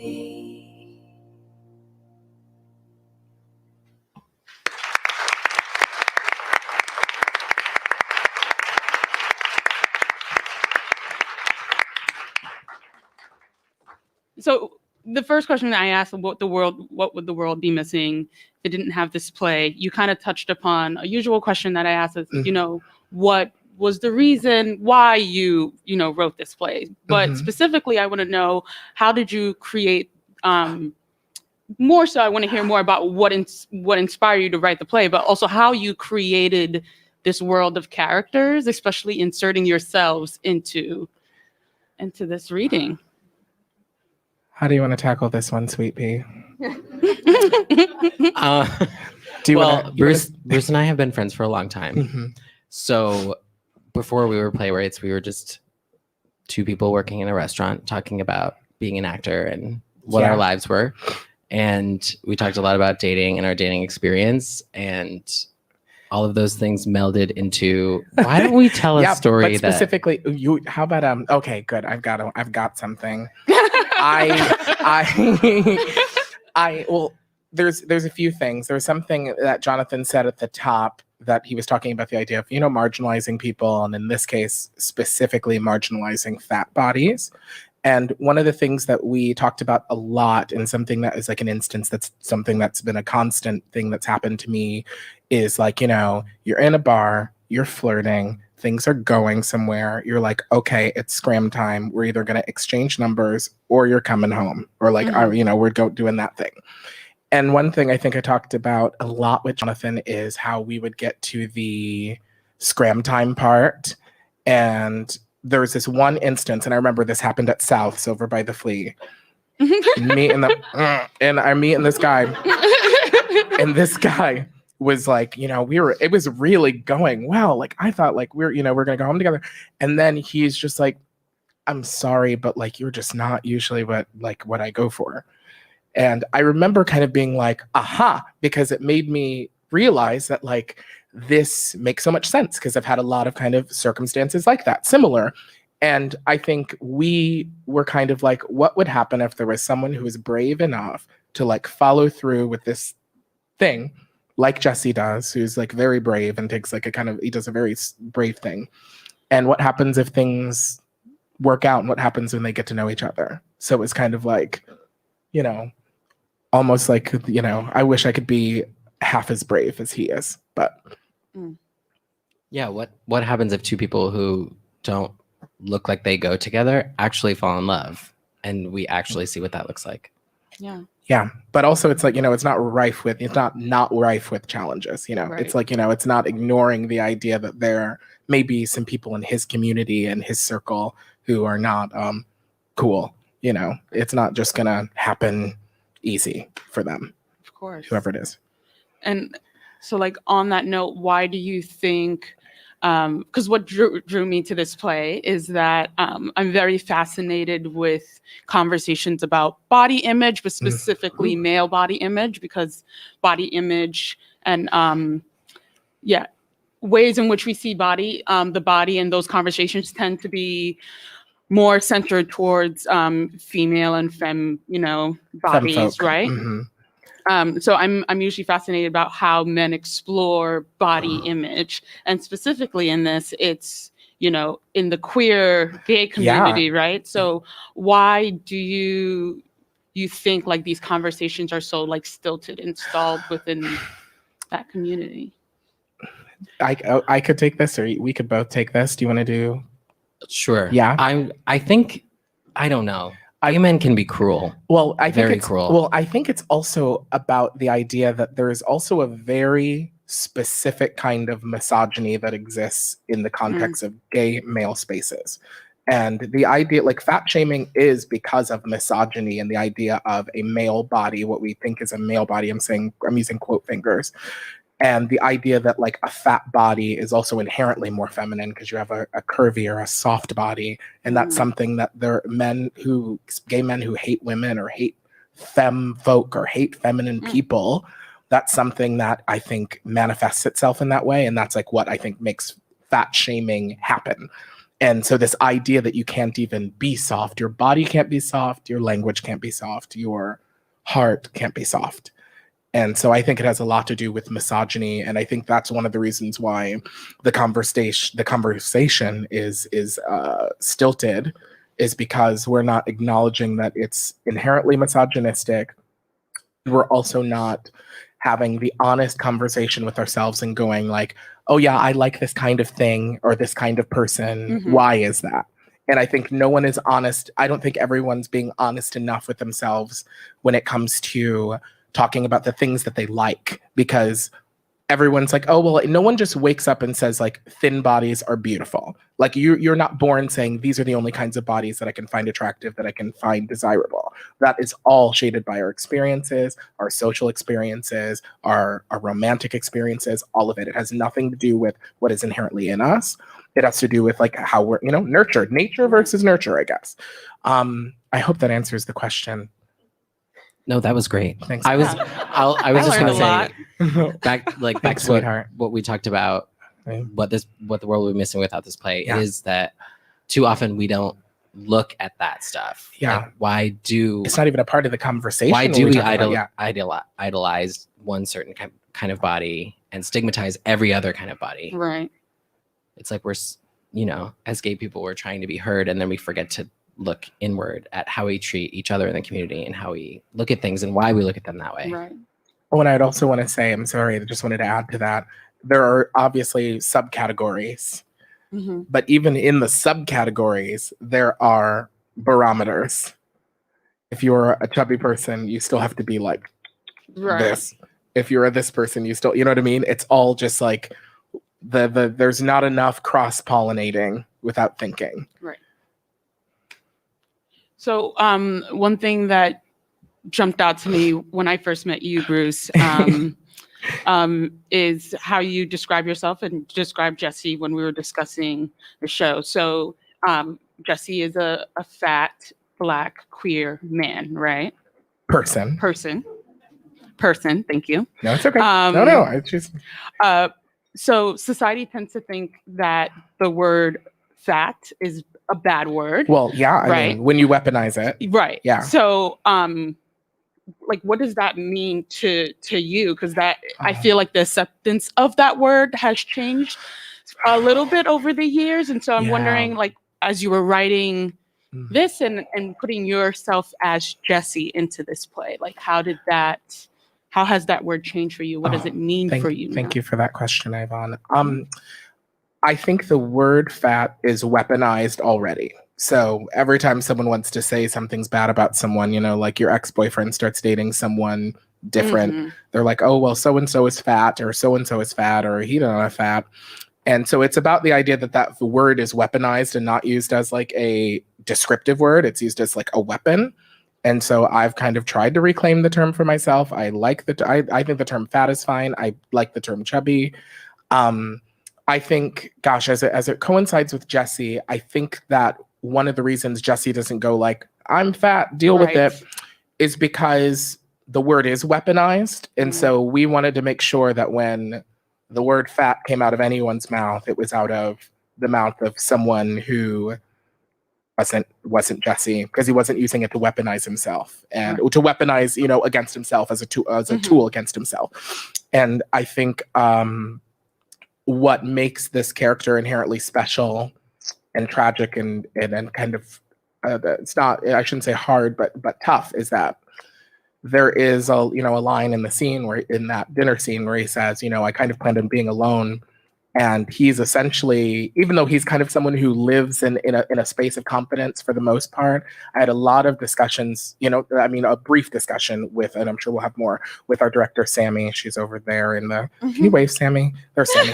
And Sammy and I talked about, she's amazing. And we talked about the idea of how there's this person who's very confident, but has this thing that is buried so deep in them. This insecurity is unearthed by his relationship with Adam. Because ultimately those are feelings he hasn't touched, because ultimately he's like, I'm probably going to be alone. And I'm like, I'm okay with that. I like my kids. I like teaching. This is great. But then he meets this person, and then he is all these other things, because once the possibility is dangling in front of your face, it's it could be devastating. Right. It's why he warns him then. He's like, you know, in a manner of words, he says, if you don't love me, or if, you know, we're not going that direction, like, I will be crushed if you don't, you know, we don't figure this out. And so I think the thing is it's about how insecurity can be unearthed by the power of love, by the power of being loved and being desired and being cared for. I hope that sort of answered it. I might have skated around it a bit. You answered it beautifully. Oh, thank you. Thank you. So I'm gonna do like quick lightning rounds with y'all, which I've never done before. Right. Okay. Just something jumped out at me. Okay. What are your both of y'all answer it? So like in like 10 seconds. Okay. 10 seconds each. 10 seconds each. Okay. I'm gonna look at you. Don't go over. Oh, Jesus. Jonathan. Okay. Heard. Okay. What are your favorite colors, and what would they say about you? Marigold, green, all shades of green, emerald green especially, but I love yellow and marigold and green, and because I love sunflowers. That was nice. I don't know if I can be so poetic. Blue, purple, gray. Gray's weird, but blue and purple, like cooling. I'm a Leo, so I'm a fire sign, so like, and it's like cooling. Gray, I don't know. I just really like gray. Is that more than 10 seconds? Probably. Yeah. What are your favorite books, and what are your favorite quotes from those books? Oh, Jesus. Jane Eyre, favorite in the world. Favorite quote. It's the time. If any of you know Jane Eyre, it's the part where he talks about how, like, my heart is connected to your heart, and it's like we have a string attached to our ribs. That quote. Look it up, but that's the quote. It's my favorite quote. Yes, Google that. String, heart, ribs. Mm-hmm. We'll get it.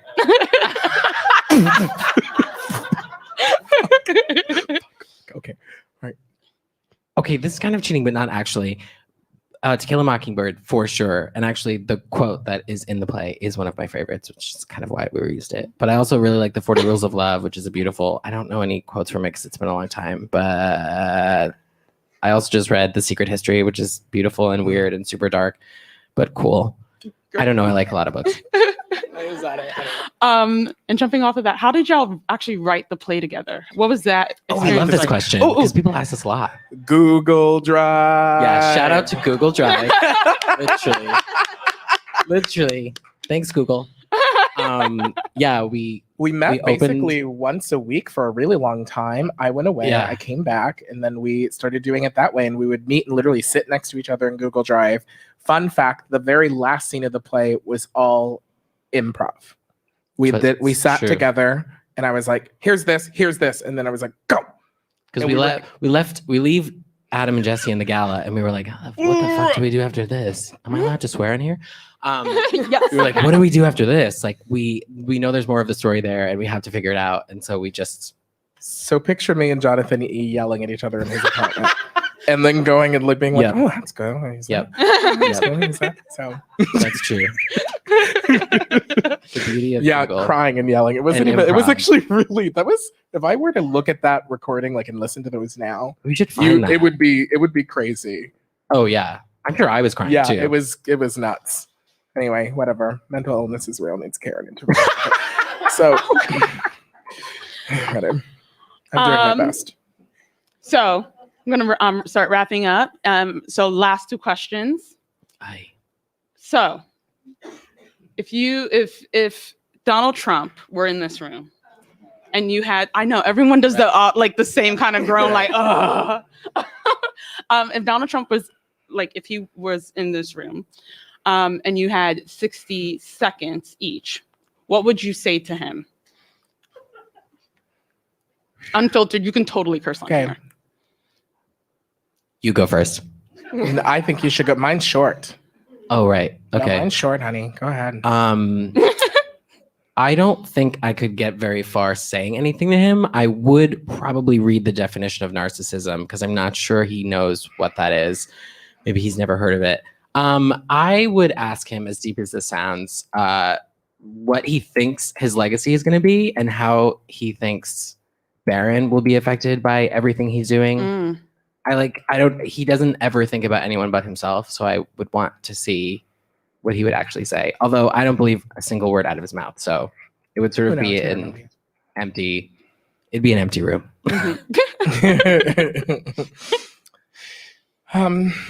I don't have very much to say, Donald. I would say I really think you need to vary up your McDonald's order.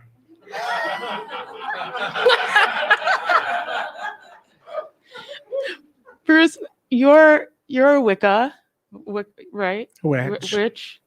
And you cast spells against Donald Trump. Sammy, she's asking about it. I didn't say it. I didn't say anything. I didn't say. But like, what do you like?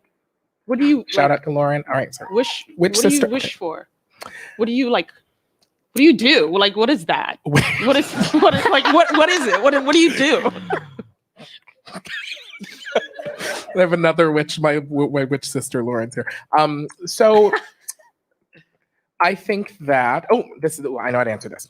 So I think that when we think about witchcraft in the grand sense, I think about taking an active role in the things that are around us in a way that is supernatural, and also about having an appreciation for every possible living atom and thing.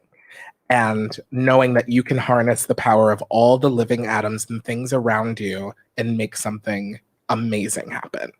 And it may not happen right away, but if you really look inside yourself, you'll know. And I think, I don't know, and I guess that's kind of like, what is that? That's like the way that I would say, talk about witchcraft. And the way that I kind of knew that I was a witch was when I started having like prophetic dreams. So that's kind of when I figured out that I had maybe a little bit of an edge as far as supernatural ability. Did you see Donald Trump coming? What? That was like kind of shade, but not she really. She wants me to shade. talk about the binding spell, and I don't want the government to call my house. Okay. No, it's totally fine. It's totally fine. We can do our last one. Exactly. Last one is, what did you have for breakfast this morning? I had a medium cold brew from Dunkin' Donuts, the Girl Scout flavor, the coconut caramel. But that's it. How funny. I had a giant cold brew from Dunkin' Donuts and a sausage, egg, and cheese. Yay. I wanted it to be something really prophetic. Me too. I thought I was going to have like a, no, I didn't. I have full of inspiration. Well, on that note, we're going to start to wrap up. So I would like to say thank you all for listening to the Parsnip Ship. Just so you all know, we are now accepting submissions for season 4, and we are asking for submissions only from playwrights of color for next season. And you can find out more information about submitting your play at theparsnipship.com. Follow us on Facebook and Instagram at The Parsnip Ship.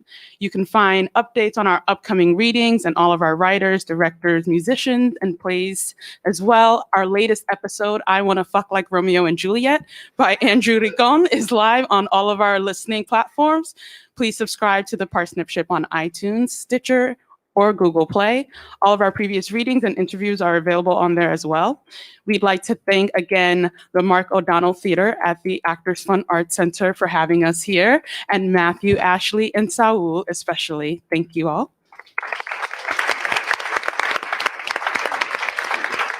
I'd like to thank our cast tonight, Jacob Hoffman, Tyler Gardella, who actually directed an episode from earlier this season, which is called In the Room Waiting. So take a listen to that one. It's awesome.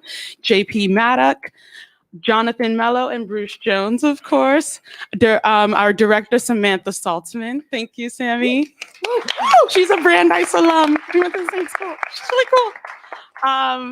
Our writers, of course, again, Bruce and Jonathan, thank you for your play and the conversation. Thank you so much. It's been great. Thank you all. Our musicians, NOWA and Night Patrol. Thank you. Woo! Big thank you to our sound engineer, Fernando. Woo! Makes it sound good. And on the TPS team, Katie Donnelly, our producing director, Rai Zilong, our artistic associate, Todd Kirkland, managing director, Jesse Manning, our producer, and Business Lunch Productions. And we want to officially welcome Blaze Teicher to the team as our newest artistic associate. Our next reading will be The Mermaid's Parade by Gina Femia and directed by Blaze on Thursday, May 3rd at 7:30 p.m. Follow us on social media to learn more information about location and tickets. And before we wrap up, there's one last song by NOWA and Night Patrol. Take it away, guys. Thank you.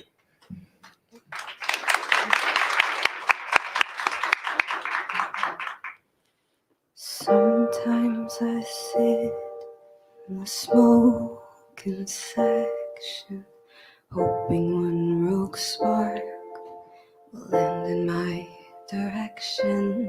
And when you stomp me out, I'll scream and I'll shout. I'll let it happen, let it happen, let it happen.